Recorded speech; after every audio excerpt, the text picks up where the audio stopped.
Hello and welcome back to my channel guys. दोस्तों आज की इस वीडियो में हम बात करने वाले हैं जीएसटी के इनपुट टैक्स क्रेडिट के बारे में। जी हाँ, एक तो लोगों को वैसे भी काफ़ी डाउट रहता है कि भाई कौन सा आईटीसी हम क्लेम कर सकते हैं, कौन सा आईटीसी हम नहीं क्लेम कर सकते। और ऊपर से अगर आपने नया बिजनेस स्टार्ट किया है, आपने नया रजिस्ट्रेशन लिया है, तो एक काफ़ी ही मुश्किल चीज़ है। तो आज की इस वीडियो में मैं आपको काफ़ी एकदम सिंपल तरीके से और काफ़ी जनरल लैंग्वेज में समझाने की कोशिश करूँगा। एंड आई रियली होप कि ये वाली वीडियो से आप काफ़ी हद तक क्लियर हो पाएँ कि आपको कौन सा आईटीसी क्लेम करना है और कौन सा आईटीसी आप क्लेम नहीं कर पाएंगे। तो चलिए शुरू करते हैं। तो हम शुरुआत करते हैं कुछ एकदम बेसिक कंडीशंस से, तो जिनके बिना हम मतलब आईटीसी क्लेम करने की सोच भी नहीं सकते। अब उसमें हम सबसे पहली चीज़ की बात करते हैं तो हमें जीएसटी में रजिस्टर्ड होना होता है। अब मैं इस रजिस्ट्रेशन को एक अलग से क्यों ले रहा हूँ। लेट सपोज कि आप रजिस्ट्रेशन के लिए लायबल तो हो गए पर आपने अपना रजिस्ट्रेशन नहीं करवाया, तो उस वाले पीरियड के लिए आप एक अनरजिस्टर्ड पर्सन ही माने जाएंगे। और नाउ लेट सपोज कि आपने अपना रजिस्ट्रेशन तो ले लिया पर आप अपनी मंथली रिटर्न्स फाइल नहीं कर रहे थे, तो जो जीएसटी ऑफिसर था उसने खुद से सुओ मोटो आपका रजिस्ट्रेशन कैंसिल कर दिया। तो अब जो उस वाले पीरियड की बात है कि जब जीएसटी ऑफिसर ने आपका रजिस्ट्रेशन कैंसिल किया, उसके बाद आप टैक्स की पेमेंट के लिए तो लायबल रहेंगे, बट उस टाइम पे आपने जो परचेजेस करी, आपने जो सर्विसेज ली, आप उन वाली सर्विसेज का, गुड्स का आप आईटीसी क्लेम नहीं कर पाएंगे। अब दूसरी हम बात कर लेते हैं कि हमने जो भी परचेजेस करी हैं वो स्पेसिफिकली हमारे बिजनेस से रिलेटेड होनी चाहिए। यानी कि हमने जो भी गुड्स और सर्विसेज लिए वो केवल और केवल बिजनेस में यूज़ होना चाहिए, उनका हमें ऐसे पर्सनल यूज़ नहीं करना है।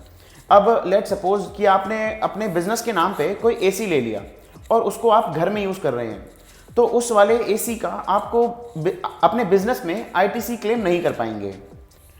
अगला पॉइंट है हमारा टैक्स डॉक्यूमेंट, कि हमने जो भी परचेज करी, हमने जो भी गुड्स और सर्विसेज लिए, उसका हमारे पास एक टैक्स डॉक्यूमेंट होना चाहिए, जैसे कि टैक्स इनवॉइस होना चाहिए, और वो हमको हमेशा मेंटेन करके रखना है। उनके बिना हम आईटीसी क्लेम नहीं कर सकते।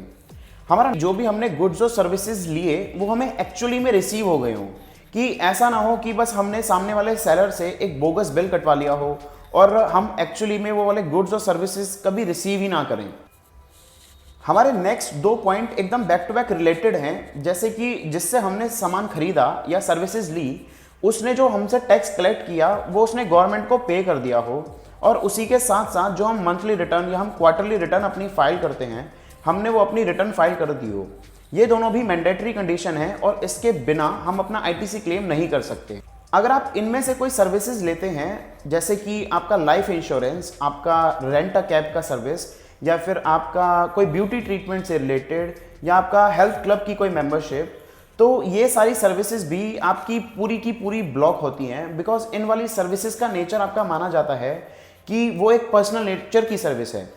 और केवल अपने ने ही नहीं, अगर आप अपने किसी एम्प्लॉय के लिए भी ये वाली सर्विसेज अवेल करते हैं या उसे करवाते हैं, तो भी इस वाली सर्विसेज का आपका क्रेडिट फुली ब्लॉक होता है। अब इसमें हम बात कर लेते हैं कोविड टाइम्स की। जैसे कि कोविड टाइम्स में आपका एक नोटिफिकेशन आया था जिसमें कि लाइफ इंश्योरेंस, अगर आप अपने किसी एम्प्लॉय का लाइफ इंश्योरेंस करवाते हैं, और वो भी तब अगर वो किसी एक्ट में मैंडेटरी है, तो अगर आपने किसी का इंश्योरेंस करवाया अपने एम्प्लॉय का और वो मैंडेटरी है, तो उस केस में आप उसका आईटीसी क्लेम कर पाएंगे। अदरवाइज इन जो मैंने आपको सर्विसेज बताई उनमें से किसी भी सर्विस का आईटीसी आपको अवेलेबल नहीं होता। अब दो जो मैं पॉइंट आपको बताने जा रहा हूं वो बैक टू बैक रिलेटेड हैं। जैसे कि अगर आपने कोई वर्क्स कॉन्ट्रैक्ट के तहत अपना कोई काम करवाया है, अपनी कोई बिल्डिंग बनवाई है, तो उस वाले वर्क्स कॉन्ट्रैक्ट्स में जो आपको जीएसटी पे करना पड़ा, आप उसका भी आईटीसी क्लेम नहीं कर सकते।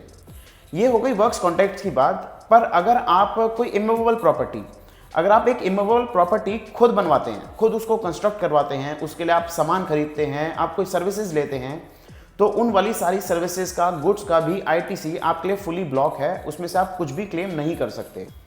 अब बात आती है कि अगर आपने कोई सामान खरीदा है किसी ऐसे सप्लायर से जो कंपोजिशन स्कीम में रजिस्टर्ड है, तो उस वाले सप्लायर से खरीदा गया सामान या ली गई सर्विसेज का भी आईटीसी आप क्लेम नहीं कर सकते। अब हम बात कर लेते हैं कुछ रिवर्सल कंडीशंस की, कि आपने पहले आईटीसी क्लेम तो कर लिया, बट अब उसको टाइम आ गया है रिवर्स करने का, क्योंकि आपने कुछ कंडीशंस फुलफिल नहीं करी। तो इसमें सबसे पहले तो है कि अगर आपने 180 डेज के अंदर सप्लायर को पेमेंट नहीं करी तो उस केस में आपको अपना आईटीसी रिवर्स करना पड़ सकता है।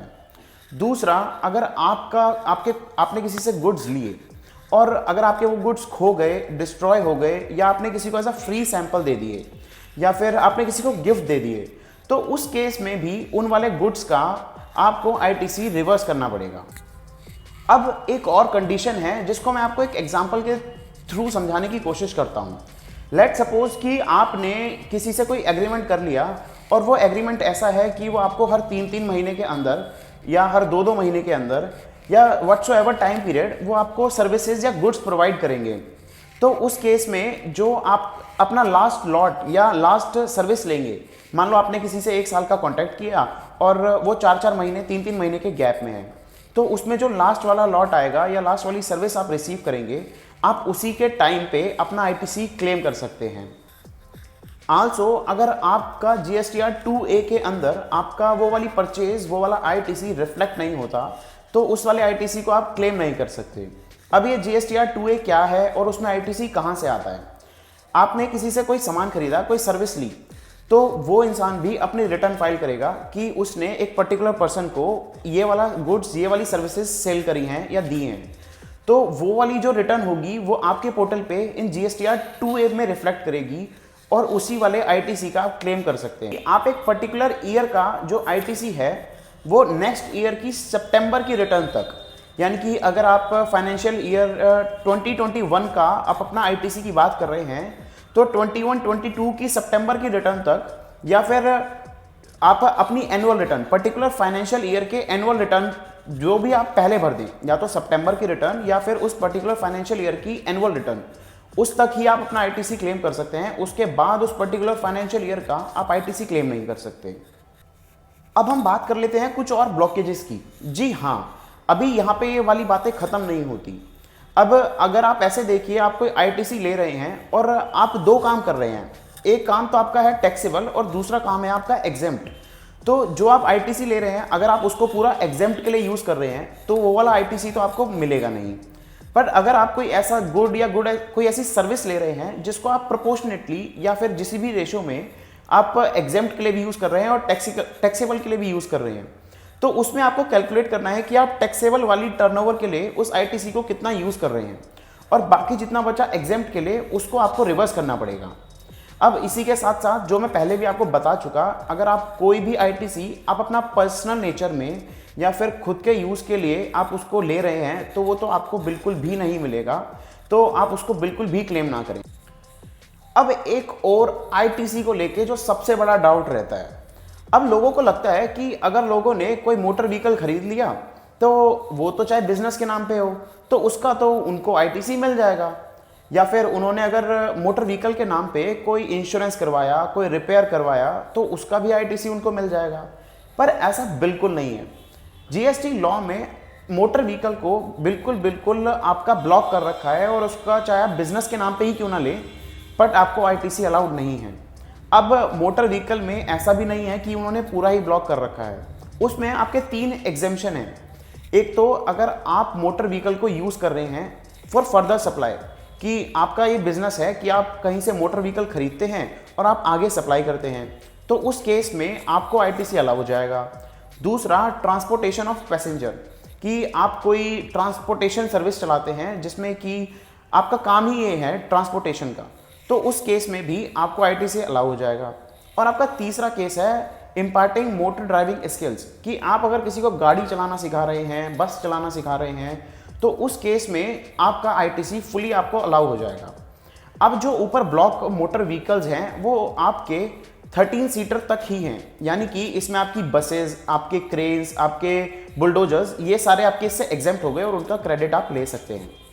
मैं एक बार और सिंपल लैंग्वेज में बताता हूँ कि अगर आप कोई गाड़ी लेते हैं, बाइक लेते हैं, चाहे आप वो बिजनेस के नाम पे ही क्यों ना लें, उसका आईटीसी आपको बिल्कुल भी अलाउ नहीं होगा। तो दोस्तों, ये थी मेरी एक कोशिश आपको जीएसटी के आईटीसी के बारे में आसान से आसान भाषा में समझाने की। अगर आप इसको बिल्कुल ऐसे देखिए कि जीएसटी का आईटीसी आपको कई सारे फिल्टर से गुजरना पड़ेगा। अगर आपने पहले फिल्टर में अपना जीएसटी के परचेजेस डाले और वो आपके चौथे 5वें फिल्टर से होके बाहर निकल गए, तो उस वाले ITC को आप क्लेम कर पाएंगे। और अगर वो बीच में कहीं अटक गया, चाहे वो किसी भी रीज़न की वजह से, तो उस वाले ITC को आप क्लेम नहीं कर पाएंगे। So guys, that's it for today's video, and I really hope कि you like my video. Then do hit the like button, do subscribe to my channel, and I will see you soon with another video. Thanks a lot.